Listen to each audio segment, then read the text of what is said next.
Henshin! Apakah ini review movie yang sudah kalian tunggu? Ada ekspektasi cukup besar buat Summer Movie Gachard 1 ini. Pertama, karena banyaknya sentimen negatif yang mencuat sepanjang serialnya, sehingga sepertinya tuh harus ada pembuktian agar movie ini tuh bisa lebih baik ya. Dan kedua, premis yang dihadirkan dan dijanjikan itu benar-benar terlihat serius banget. Pas masa promosi movie ini, kalian juga udah banyak yang nyimak bahasan Ana mengenai update-update dan juga trailernya, dan juga mendengar betapa kagumnya Ana sama apa yang dijanjikan di movie ini. Apalagi katanya sih bakalan cukup dark nih. Apakah benar?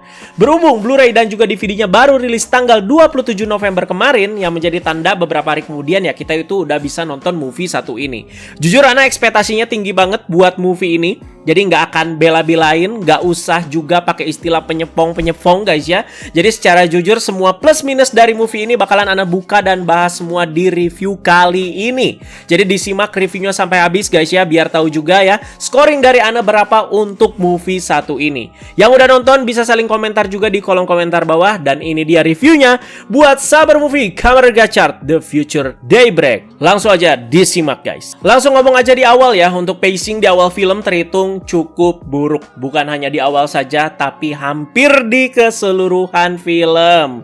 Bahkan kadang ini tuh sering jadi masalah terbesar di serialnya. Dibuka dengan set masa depan, di mana Hotaro masa depan yang diperankan oleh Daigo berubah menjadi Gachard Daybreak untuk melawan Gurion dan juga para pasukannya. Jadi di bagian ini CGI-nya itu benar-benar buruk banget untuk kualitas movie. Jadi sejak diterapin di King Ouja kemarin, semua set yang berhubungan dengan fantasi-fantasi ataupun post-apokalips seperti ini tuh ya jadinya pakai green screen atau CGI kayak gini. Tapi bagian ini kenapa ya bener-bener nggak enak dilihat banget. Dan sekali lagi ini tuh kategorinya movie loh. Orang sama backgroundnya itu kontras banget ya. Dimana orang-orangnya yang lari-lari juga kayak nggak napak kelihatannya. Nah kenapa nggak bikin set di tempat dengan bangunan-bangunan terbengkalai? Di Zero One juga waktu itu ada. Jadi nggak usah sampai seheboh mungkin gitu lu satu kota lu ancurin gitu. Enggak kan. Jadi cukup di satu tempat aja bikin set yang terbengkalai. Nah ini ya kenapa harus dibikin kayak green screen seperti ini. Jadi bagian awal jelas sangat terburu-buru banget. Buru-buru pengen langsung masuk ke premis utama ceritanya. Berasa banget itu kayak dikejar debt collector pak. Dimana pasukan Gurion yang dari masa depan itu datang ke masa sekarang. Hotaro dan kawan-kawannya bertarung. Sampai akhirnya diceritakan oleh Kaguya perihal dari mananya datangnya musuh-musuh ini. Yaitu dari masa depan alternatif. Ana juga perjelas lagi ketika Hotaro mendapatkan form Fire Gachard di serialnya itu bukan berarti menghapus timelinenya si Gachard Daybreak, tapi membuka percabangan baru di sini, di mana percabangan barunya ya Hotaro sendiri ya. Ditambah juga setelah Kaguya aka Kamen Legend sehabis muncul di serial dan hendak pulang ke dunianya, dia itu kan melihat penampakan lewat Aurora Curtain kan ya, di mana Gachard Daybreak yang sedang kesusahan melawan pasukan-pasukan Gurion ini. Jadi sebagai timbal balik juga karena Hotaro udah sempat ditolongin waktu itu di episode belasan ya. Dia itu pengen pergi ke masa depan untuk menolong dirinya di masa depan. Dan muncullah bapak-bapak yang selalu tiba-tiba nongol tapi sering AFK juga ya, yaitu Bapak Fugakudo untuk membantu dan memunculkan kereta Gigan Liner. Tentunya juga dengan bantuan alkimia semua orang-orang di situ juga ya. Jadi sistem liner itu dibantu berevolusi lah bisa dibilang ya dengan alkimia ini dan juga dengan kartu Time Lord, Warp Terra dan juga Nine Tail ya. Jadi ya Time Lord jelas biar keretanya itu bisa ke macam lintas waktu. Terus Warp Terra itu untuk bikin portalnya. Dan Nine Tail ini buat apa ya? Pergilah Hotaro ke masa depan bersama Rinekudo dan juga Ryo Kajiki yang nyangkut. Sisanya tinggal di timeline sekarang untuk berjaga-jaga dan menahan serangan-serangan yang datang dari masa depan ya oleh si Gurion. Oke, kita anggap di sini paruh pertama filmnya. Asli guys, ngebut banget. Kalau kalian sampai niat cek durasinya di sininya ya. Ini semua dibungkus dengan durasi kurang dari 10 menit. Yes, jadi dari awal film, terus tarung-tarung-tarung, terus sampai ke si Hotaro ini pergi ke masa depan, semuanya itu kurang dari 10 menit. Gimana nggak ngebut banget kayak maling motor? Dan movie ini tuh total durasinya 1 jam guys ya. Jadi memang ya sangat singkat gitu ya, tapi please lah nggak ngebut banget kayak begini. Jadi set masa depan juga menurut Ana sih ya terlihat hambar. Oh iya kan orang-orang udah pada mati. Bedakan sekali lagi ya hambar sama kerasanya di sini. Jadi ruang lingkupnya juga terasa sangat sempit ya. Jadi kita juga nggak ada waktu untuk diperlihatkan dulu. Waduh sama setnya gimana nih. Jadi kita tuh kayak waduh kasihan nih orang-orang udah hancur. Jadi kayak udah abis perang aja gitu. Enggak guys ya. Jadi langsung aja. Yang penting udah nyampe di masa depan. Dah seperti itu ya kita diperlihatkan sama si Hotaronya. Jadi pertemuan antara Hotaro masa sekarang dan Hotaro masa depan juga nggak jadi momen yang epic. Jadi ini Hotaro masa sekarang sama Hotaro masa depan dalam wujud manusianya. Paham, karena si Hotaru masa depannya dingin. Tapi ya ini lagi-lagi gara-gara pacing. Emosi karakternya jadi pada nggak dapet semua. Perpindahannya itu cepet banget dari kejadian A ke kejadian B. Kita nggak dikasih waktu sama sekali untuk meresapi dan mendalami dulu sebagai penonton. Jadi kayak langsung dibawa paksa ke scene berikutnya. Guest lain yang dihadirkan di sini yaitu Tetsuo Tajima yang menjadi alkemis di masa depan. Ini juga ya sepanjang film menurut Ana nggak memberikan dampak apapun ya ke film ini sama sekali guys ya. Jadi cuman buat nambahin hype aja karena mungkin dia ini aslinya di real life itu ya komedian yang cukup terkenal gitu di Jepang. Momen yang paling Anda tunggu di movie ini apa sih? Yaitu cerita dari si Hotaru masa depan. Bagaimana cerita lengkapnya sampai dia itu bisa berakhir seperti ini guys. Sehingga ya ada perubahan personality yang cukup drastis di mana Hotaru yang kita tahu itu ceria, energik, selalu positif, dan sekarang itu berakhir madesu, dingin, dan kalau harus mati ya udah gitu. Ternyata titik dan start point-nya itu ada di Kamen Rider Gachard episode 16. Di mana Gurion baru awal-awal muncul dan memunculkan si Orochi Amalgam yang punya kemampuan mengubah orang-orang menjadi batu. Kalau di episode Gachard, Hotaru yang kewalahan di sini tuh dibantu sama Gachard Daybreak yang tiba-tiba datang. Di timeline sebenarnya Gachard Daybreak, ya siapa yang nolongin? Kagak ada, guys. Hotaru pun di sini sampai harus kehilangan sebelah matanya. Nah, di sini diceritakan hilangnya itu kenapa? Karena serangan dari si Orochi Amalgam. Emang di sini cepet banget ya. Sambil diperlihatkan juga Gurion yang tersenyum senang melihat ini. Dan Hotaru yang meringis kesakitan sambil memegangi sebelah matanya yang sudah bercucuran darah juga. Ya bagian ini kalau dilihatin secara detail banget, ya bakalan terlalu gore juga sih. Jadi ya singkatnya sih serangannya cepet banget dari si Orochi Amalgam ini dan mengenai matanya si Hotaru gitu ya. Ada plusnya, ekspresi Hotaru di sini bagus banget ketika dia kesakitan ya. Lalu kejadian-kejadian as pun ya dilalui sama si Hotaru di mana dia itu udah diperlihatkan ada di sebuah kuburan dan sedang berduka atas kepergian semua teman-temannya. Salah satu contoh di bagian ini, kalau mereka mau effort memperlihatkan bagaimana teman-teman Hotaru ini mati satu persatu, ya mungkin ya bisa lebih deep guys ya. Di sini Ana pas nonton sangat berusaha meresapi berdukanya Hotaru yang kehilangan semua rekannya ini. Tapi ya itu udah harus langsung dibawa pergi sama pacingnya yang benar-benar ngebut banget. Untuk lanjutannya semua seperti kayak berjalan serba mulus ya buat Gurion. Diceritakan ya Gurion berhasil membuka pintu kegelapan dan mendapatkan kekuatan Raja Kegelapan. Jadi ya ambisi dia di sini tuh ya terselesaikan lah ya, tercapai ya. Dan bagian ini cuman diceritakan lewat kata-kata aja, nggak pakai visual guys ya. Dan Gurion juga sampai buat markas berupa kastil di gurun. Markasnya malah kayak Bosca itu ya. Gurion juga di sini bikin banyak sekali pasukan Red Trooper dan juga menciptakan 3 boneka-boneka kuat yang menjadi bawahannya langsung bernama Dark Death Mask. Yang ada di pihak Hotaru masa depan sekarang ya cuman si Atropos dan juga si Kloto. Karena Lakesisnya mati berkorban setelah Gurion itu mengkhianati si Three Dark Sister ini. Di markas Gurion juga memang sekalian ada sebuah portal besar ya untuk tempat berteleportasi dari masa depan ke tahun 2024. Dimana di pintu portalnya bisa dibilang ketika pasukan-pasukannya ini masuk keluar ada sebuah energi besar juga yang terpancar di situ. Maka dari itu teman-teman Hotaru di masa sekarang punya misi khusus untuk menutup portalnya biar nanti energinya itu overload gitu ya, nyumbat gitu ya, dan portalnya meledak sekaligus juga ketutup. Fight yang pas di pertengahan movie ini juga ya apa banget lah ya, dimana kan camp pengungsiannya itu kan diserang ya sama pasukan-pasukannya Gurion. Ini juga aduh buset cepet banget ya, bak big book terus sisa-sisa orangnya yang pada terluka. Aduh, kita aja di sini ya nggak dikasih kesempatan untuk merasakan rasa iba gitu ya dari para pengungsi yang diserang ini. Terus juga diperlihatkan tiba-tiba kan ya Rine Kudo-nya marah. Ya udah gitu. Jadi kayak berasa cepet banget ya teman-teman ya. Poin penting lainnya di movie ini tentu ada di sifat Hotaru masa depan yang begitu protektif dan juga posesif ya sama si Rine Kudo masa sekarang. Tiap mau gelut nggak dibolehin. Di antara semua teman-teman Hotaru yang mati, kayaknya pas bagian Rine Kudo yang paling ngena nih ya. Karena Rine Kudo itu ya teman terakhirnya. Nah, maksud Ana tuh seperti ini, karakter lain tuh bisa diperlihatkan matinya gimana teman-teman ya. Khusus yang bagian Rine Kudo ini ya, Anda bisa acung jempol lah ya karena lumayan deep. Jadi ya Rine Kudo bisa dibilang itu tuh mati terakhir sesudah semuanya itu pada modar. Hal ini terjadi di saat Hotaru dan Rine Kudo itu ya pergi ke dunia Uroboros untuk menyelamatkan Kemi yang terjebak. Keminya ya berhasil pada selamat, tapi si Rine Kudo langsung dijadiin cilok teman-teman sama sosok yang ada di balik pintu kegelapan. Jadi bagian kematian Rine Kudo ya oke lah. Anu juga dari awal nggak ngomongin acting di sini guys ya, karena emang udah oke 2 dua karakter ini. Kalian juga bisa lihat behind the scene-nya di mana si Junsei sama si Ryo ini begitu effort dan berusaha banget dapetin feeling pas nge-shoot bagian ini. Bagian ini memperjelas beberapa hal, yaitu kenapa kartu-kartu Kemi Hotaru itu berubah semua menjadi versi Daybreak. Yang Ane tangkep di sini guys ya, mungkin ini karena kemarahan dan juga kesedihan Hotaru dikarenakan kematian Rinekudo. Dan jiwa Rinekudo juga seperti tersalurkan ke si kartu desan, di mana kartu desannya juga berubah jadi versi Daybreak ya.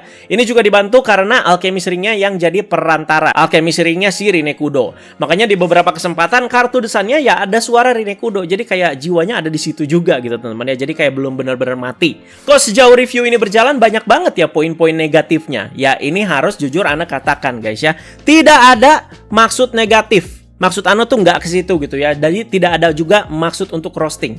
Karena Ane juga udah bilang sebelum nonton film ini ekspektasi Ane cukup tinggi. Dan Anda kira saya ada niatan untuk cari-cari kesalahan sepanjang film? Tidak ada guys ya. Tapi ya berasa dikecewakan terus aja gitu sepanjang film ya dengan kejadian-kejadian yang ada ya. Ya kita tuh yang nonton juga kayak udah kehabisan energi gitu untuk berharap apa yang terjadi selanjutnya di film ini. Di rentetan kekurangannya yang begitu masif, Ane juga ya sangat-sangat berusaha. Ayolah setidaknya ada gitu poin positifnya yang bikin apa ya movie ini tuh jadi turnovernya gitu ya. Jadi kemarin justru pas movie Gits Gachard niatan buat roasting tuh sangat besar malah. Malah bagus kan movie-nya ya. Sekarang positive thinking karena melihat premisnya bagus, malah berasa jadi kayak kebalikannya teman-teman ya. Ya setelah beberapa penjelasan dan masih denialnya si Hotaru masa depan, tapi ditimbali dengan bacot no jutsu dari Hotaru sekarang dan juga Rinekudo, akhirnya tercapai juga tuh kemauan untuk kerjasama antara si dua Hotaru ini. Sisanya setengah lebih movie ini mayoritas bagiannya tuh diisi sama fight dan juga fight. Bagian Rinekudo yang ketemu sama salah satu Dark Death Mask dengan wajah Minato Sensei, itu poin plusnya juga di sini guys ya. Jadi poin plusnya itu ada di actingnya Minato Sensei yang kerasa banget gilanya ya. Stres nih orang. Asli sayang sekali ya pas di serialnya, apalagi pas bagian Minato Sensei itu sempat mengkhianati murid-muridnya dan juga pindah ke pihaknya Gurion. Acting gilanya itu nggak kebawa guys ya. Jadi nggak kebawa ke serial. Sayang banget ya. Jadi bagian pengkhianatan Minato Sensei emang sedikit hambar sih di serial ya. Dan Rinekudo juga terlihat sudah sangat improve di sini, di mana dia juga bisa memperlihatkan kemarahan dan juga ketegasannya yang lagi-lagi tidak nampak di serial. Pertarungan dua Gachard dan juga Gurion juga ya so-so lah ya, di mana Gurion berhasil berubah menjadi Kamen Rider Dorado pertama kali karena sudah berhasil menyelesaikan kartu Dark Ether dari hasil orang-orang pengungsi yang dia tangkap tadi.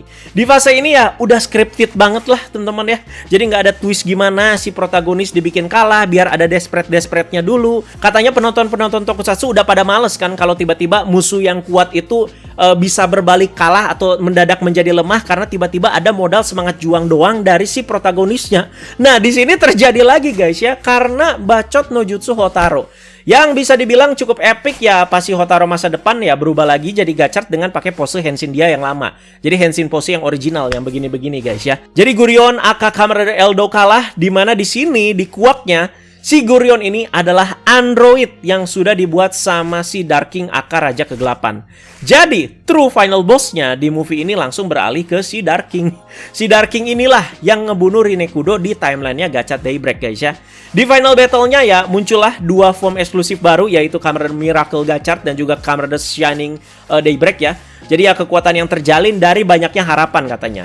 Cukup keren lah di sini asal muasal kemunculannya dan juga Henshin-nya. Bisa diwajari guys. Kan battle-nya langsung pada naik Gigan Liner kan ya. Terus gara-gara serangan dari si Dark King, keretanya itu berhenti.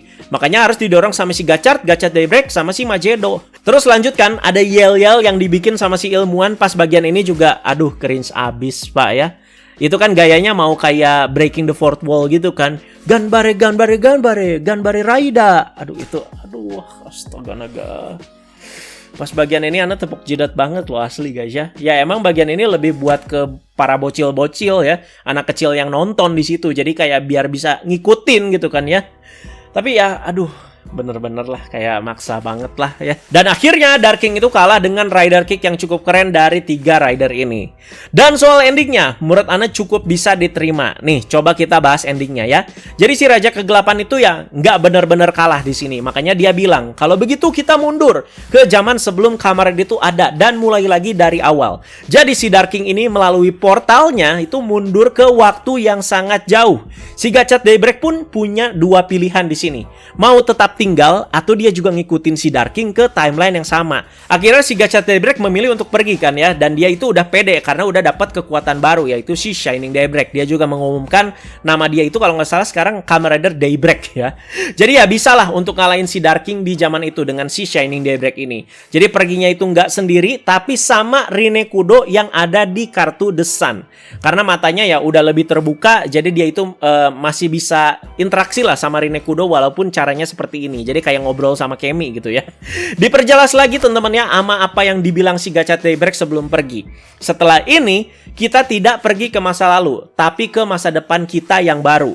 Di bagian kredit saat Hotaru dan Rinne Kudo melihat buku si alkemis legendaris bersama-sama, bagian halamannya itu sudah berubah.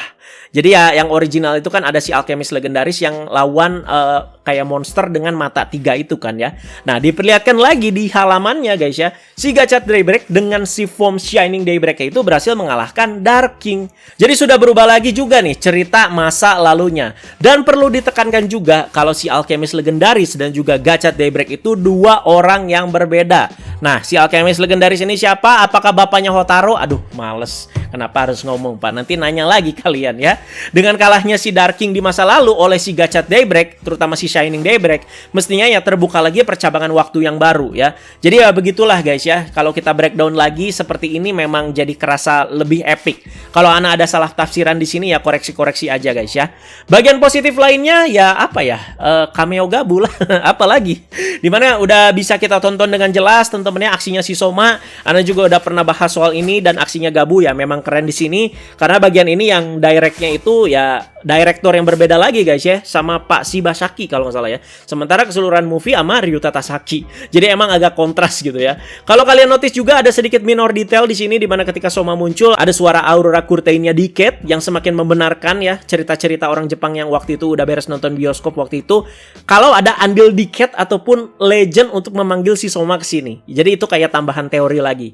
Dan tentu bagian yang sudah kalian tunggu-tunggu Ana bahas itu adalah munculnya Mamang kita semua. Mamang Tsukasa Kadoya aka Kamen Rider Decade ya. Mamang is back. Ini bukan poin plus sih guys ya, tapi jelas-jelas ini cuman cameo fan service aja. Walau bosen ya Mamang is back mulu, tapi cukup seneng gitu ya bisa lihat Tsukasa Kadoya lagi. Apalagi ketemunya itu sama Kamen Rider Legend Pak, juniornya. Di sini jadi terjawab kenapa kartunya Legend yang sudah robek tadi sama si Dread itu digantikan dan malah berevolusi menjadi kategori Marvelous Rare ya. Jadi ya seharusnya teman-teman ya ketika Legend muncul di project-project selanjutnya dia itu udah pakai kartu yang Marvelous Rare ini ya. Nah begitu juga dengan kartu-kartu Rider lainnya di mana dia juga munculin Kuga, Den-O, Double dan juga Oz. Rider-Rider yang populer dan punya rank tinggi di voting Jepang kemarin. Yang disayangkan di sini teman-teman ya untuk rider-rider samanannya di sini lagi-lagi suaranya beda Pak, nggak konsisten.